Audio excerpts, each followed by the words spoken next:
This monument stands on the site of the historic San Jacinto battleground near Houston, Texas. It was erected to the memory of the heroes who fought and died that Texas might be free from the tyranny of the infamous dictatorship of Antonio Lopez de Santa Anna. Foremost among those heroes was the man who led them in victorious battle, General Sam Houston, soldier, statesman, patriot. And yet there was a time in his life when anyone who would have predicted that Sam Houston would ever be regarded as a hero or that a monument would ever be raised in his honor would have been jeered at and ridiculed. For only 7 short years before his triumph at San Jacinto, a scandal rocked the state of Tennessee. Sam Houston was burned in effigy in the streets of the capital at Nashville. His political career in ruins, he faced the world alone, defeated, friendless, misunderstood, branded as a scoundrel, a man without principles, ethics, or honor, and was forced to resign his high office as governor of the state.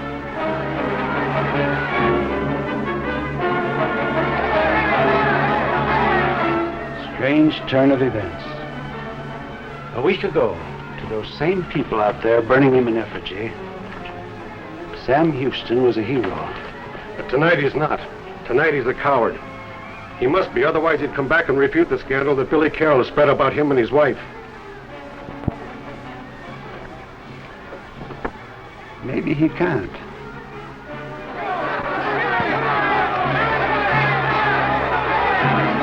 We must admit, Rogers, that at least we found a new way to win an election. Not a very ethical one, Billy. Well, it wasn't very ethical of Houston, turning the daughter of one of our first families out into the street. There's no proof he did such a thing. There's no proof that he didn't. But if we can make them believe that he did... I've already made him believe it.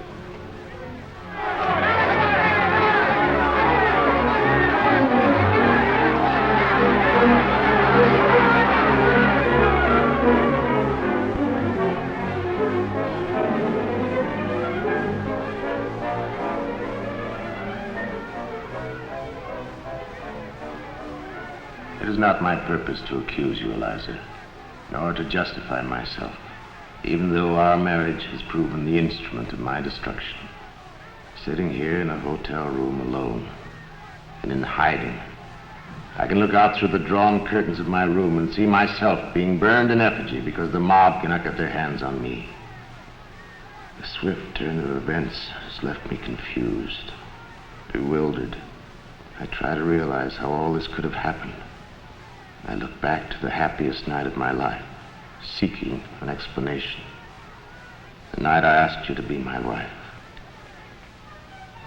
I've carried this locket as a talisman, Eliza, ever since I joined the militia under General Jackson in 1813.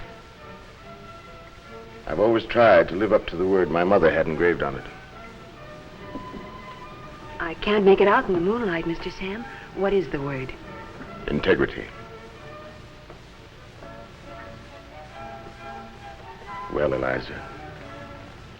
Yes, Mr. Sam. I'll be very proud and happy to wear it.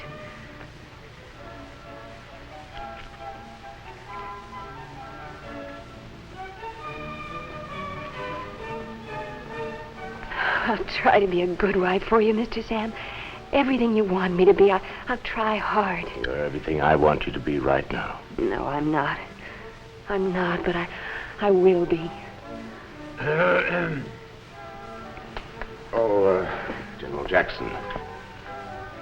I was coming in a moment to pay my respects, sir. I was wondering what was detaining you, Governor. I'd heard you were here at the party, but now I understand and approve the delay. My congratulations, Sam. And my sympathy to you, Miss Eliza. You're taking on a great responsibility in marrying Sam Houston. He's a dangerous man. The Cherokees, you know, called him Kalana, the Raven. I don't envy any woman the job of taming him. I mean to try to do my very best for him, General Jackson. If you do, you'll find yourself not only the First Lady of Tennessee, but maybe one day the First Lady of this great country of ours. Oh, you're bound to make mistakes, Sam. Lots of them. You'll stumble and fall, maybe, but you'll pick yourself up again and go on, because you have a great destiny to fulfill. I know it. Now I have to go up and put this babbling old man to bed.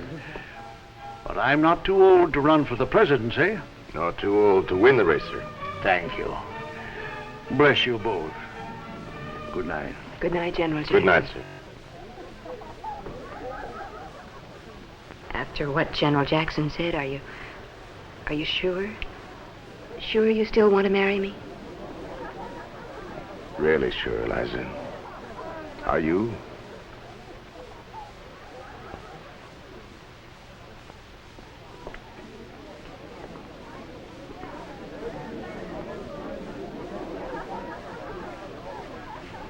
Are you, Eliza? Are you sure you really love me? I think I've always loved you, Mr. Sam. Even when I was a little girl with most of my front teeth out and thin as a picked chicken. I love the presents you used to bring. Special presents just for me.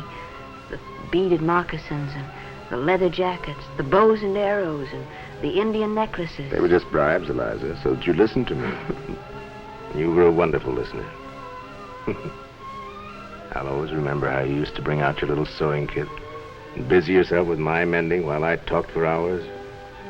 And though you were just a little girl, somehow I was able to make things clear for myself just by talking them over with you. You see, Eliza, my feelings and my emotions very often have the unhappy faculty of making decisions for me. So I have to think things out. If I don't, I get into trouble. Well, if that ever happens again, after we're married, Mr. Sam, do you know what we'll do?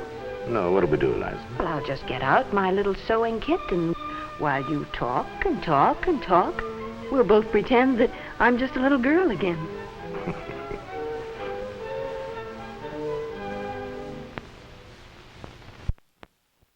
Governor Houston and his bride, Elizabeth Allen, daughter of our own Colonel John Allen, have just returned from a short honeymoon to take up their residence at the Nashville Inn. The governor will continue to make Nashville Inn his headquarters during his coming campaign for re-election. His bid for the office will be hotly contested by his former sponsor, the Honorable William Carroll. President Jackson in Washington has made it quite clear that he will support Houston.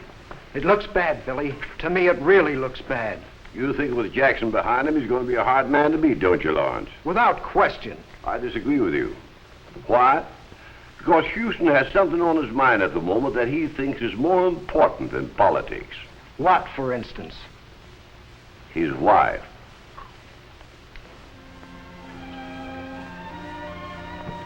I'm going to miss watching you do that. I'm going to miss all your pretty little ways while I'm gone. I hope you will miss me, Mr. Sam. Seems strange you're still calling me Mr. Sam. I'm sorry. It's just that that's the way I've always thought about you. Afraid I can't change now. Well, it's all right, Eliza. Sounds kind of sweet at that.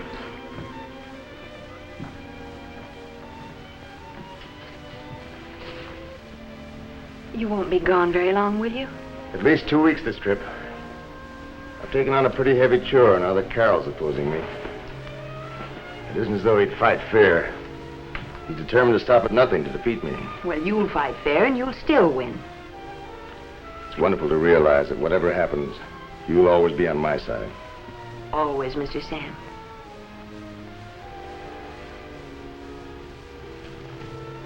You know, Eliza, I've been alone so much of my life that I've hardly gotten used to having you with me. I still can't seem to realize that you'll be waiting for me. That you'll be here tomorrow, the day after that, and the day after that. That I can reach out and touch you anytime. And listen to the soft music of your breathing as you sleep in the night. Now, I've got a lot of wasted years to make up for, Eliza. Don't, Mr. Sam. When you talk like that, I want to cry. No, Eliza, you mustn't do that. I can't stand it when you cry. It makes me feel like I've failed you in some way. Oh, but you haven't ever. You couldn't.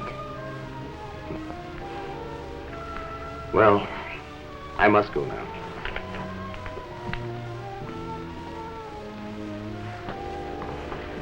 I wish you'd take me with you, please. I wouldn't mind the hardships, really I wouldn't, and I'd rather be with you. Please, Mr. Sam. No, Eliza. I'd worry too much about you. I'll worry about you here anyway, but at least I'll know that you're snug and warm and looked after. And Mrs. Polk and Mrs. McEwen have promised me that they won't let you get lonesome. Goodbye, Eliza. Goodbye, Mr. Sam. Take good care of yourself.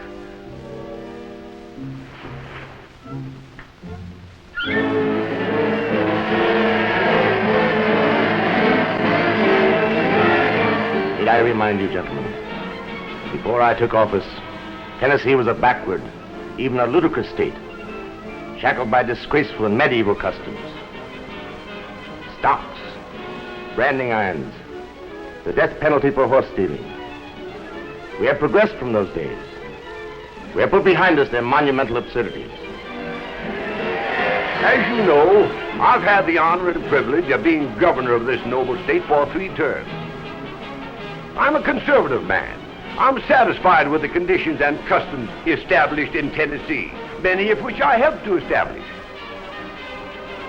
I'm not like my distinguished opponent, advocating disrupting changes and innovations.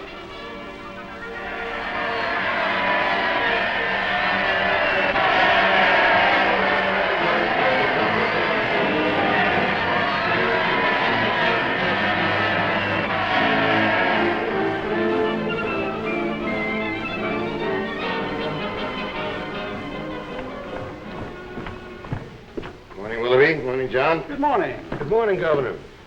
That paper for me or against me? Well, this one's for you. No mistake about that. But this one's against you, and there's no mistake about that either. Well, there are only 2 in the state that count. That gives me an even chance. Any mail from Mrs. Houston? No, nothing this morning, Sam. Nothing this morning. Nothing yesterday.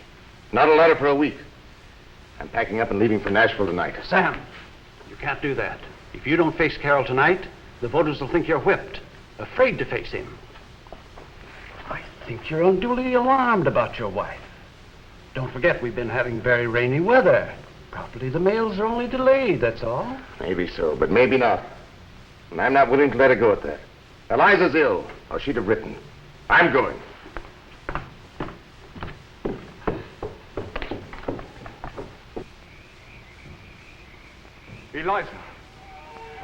Eliza, I was afraid you wouldn't come. Perhaps I shouldn't. No, Colin, don't. The only reason I came was because of that letter you sent me this morning. I thought maybe I'd better come and try to make you understand. We both lost our heads at Mrs. Polk's last night. You love me, Eliza. You'll always love me. Sit down.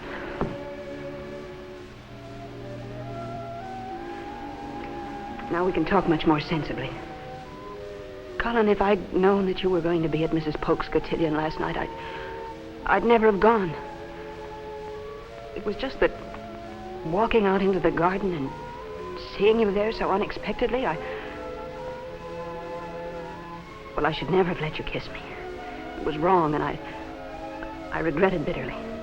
Mr. Sam has never been anything but sweet and kind and gentle. Don't you understand, Colin? I can't. I just won't hurt him. But what about us? What about our happiness? Mr. Sam loves me in a way that a man doesn't often love a woman. He trusts me. He'd give his life for me. And he doesn't deserve to be made to suffer or to be made a fool of. I'm not blaming you. I'm just trying to make you understand that it's too late now. Eliza. You mustn't write me any more of those foolish letters. We must try very hard never to see each other again. I can't promise, Eliza. I won't promise. Eliza. Please, Eliza, please listen to me. My career, my ambitions, my dreams, my future, my life itself were all wrapped up in you, my dear Eliza. The night I returned to Nashville, I lost them all. And I found that letter and lost you.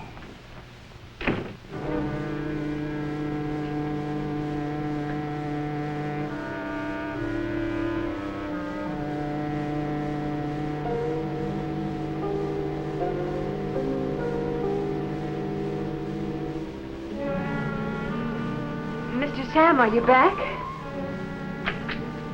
You're back, Mr. Sam. I'm so glad. I was over at the Pokes. If I'd known you were coming back today, I wouldn't have gone. In spite of all the parties, I've been so lonesome. Have you, Eliza? Well, of course I have. Why are you looking at me so funny? I was just thinking. You never really know anyone, do you? Even your own family. Your own father, your own mother. Your own wife. You can only guess at what they're thinking and feeling. Take you, Eliza.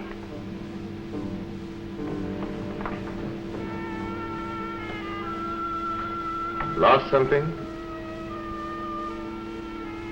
Yes. A letter. You found it, didn't you?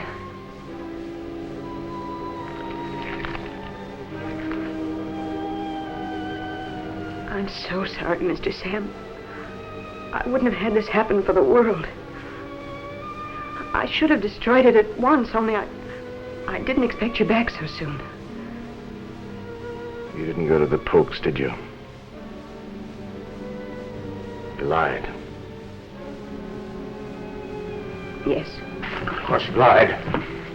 You went to meet the man that wrote that letter, didn't you? I had to. I just had to, Sam. And it's true. You love him. You married me, loving him. You can't deny that, can you? It wouldn't be any use, would it, Mr. Sam? You wouldn't believe me? No.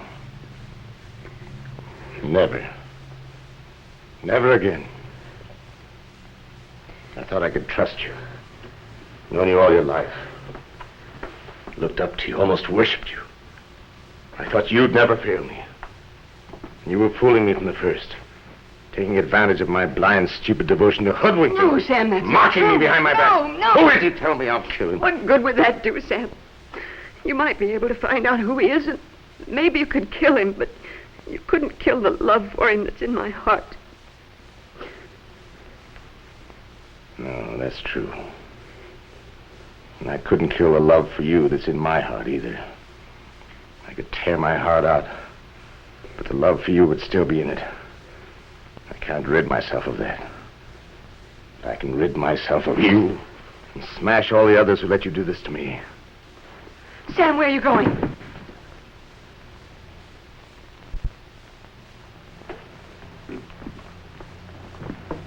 You've no right to this. Not with the word integrity in it.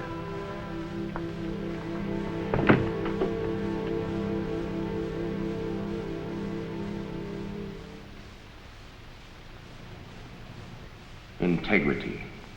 A word. High-sounding. But meaningless to me tonight in the face of our separation, which has been seized upon by Billy Carroll to further his political ambitions and destroy me. He has succeeded. It will be impossible now to track down and refute the innumerable and infamous lies that he spread about us, that I forced you to flee back to your father's home for protection from my inhuman cruelty, and that I publicly defended my behavior by swearing there was another man in your life. This is a lie. I tell you now, I have seen and talked to no one. And even though it is true, there is another man in your life, no one shall ever know it from me. This I promise.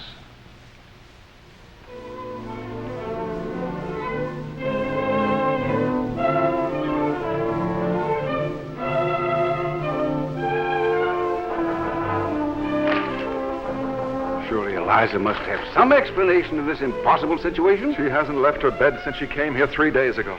And she refuses to talk. How is she? Just the same. She still won't tell me what has happened. Well, the people on the streets of Nashville aren't hesitating to tell about it. They're saying there's another man involved, and that it was Houston who made the statement.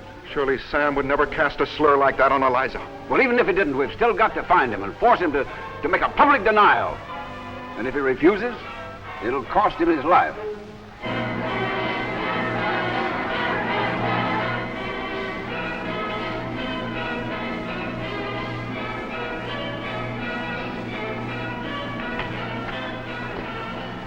Any luck? No, I looked everywhere in Nashville where he might be. No trace at all. Or wherever he's hiding, they won't tell. Why should he be hiding? I don't know. Why should he disappear like this? I know one thing. If he doesn't turn up pretty soon, his career is going to be ruined. It's already started. Started? Yes, the scandal. And Billy Carroll's behind it.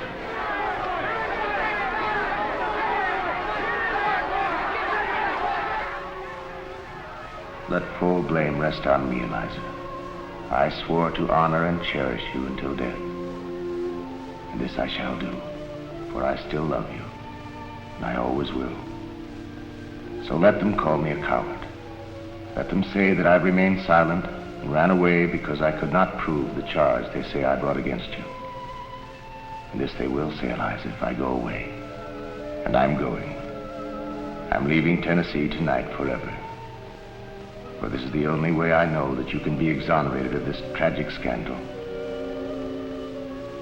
There is one other way, and that is by your coming back to live with me. And this, we both know, can never be. You're making a mistake, sir. This is not Governor Houston's room. I've made no mistake. This man is Governor Houston. Or was until a few hours ago. Your resignation as governor of Tennessee was received this afternoon by the Speaker of the Senate. At my request, I was permitted to read it. Very touching. I was particularly touched by your veneration for public opinion and your sudden desire to retire from a public position due to your having been overwhelmed by a personal calamity. But my niece, Eliza, your wife, she also has been overwhelmed by a personal calamity. What about her? What about her? I demand that you return with me to Nashville and publicly deny that your wife, in any way during your marriage to her, was ever involved with any other man. I refuse to return to Nashville, and I will not dignify these lies by attempting to deny them.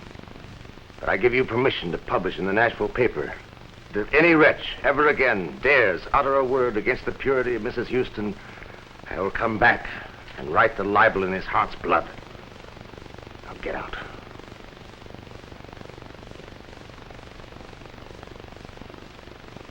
You hear me, Alan? Put that pistol away and get out of here!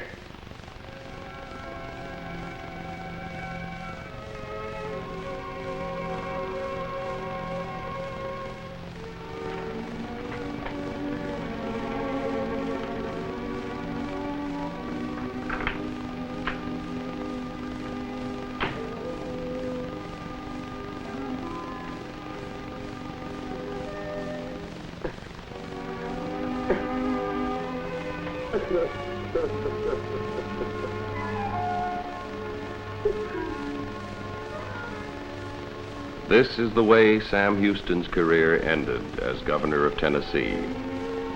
Friendless, humiliated, and disgraced, he rode away into the wilderness of the West, leaving Eliza and Tennessee behind him forever. Would the cruelest of blows, fate, crush this great spirit? Not this time. He would stumble and fall, just as Andrew Jackson predicted, but he would pick himself up and go on again, for he had a great destiny to fulfill.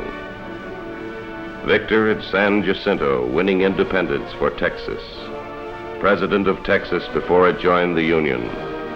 Governor and United States Senator from Texas. Sam Houston, venerated among the giants who built our republic.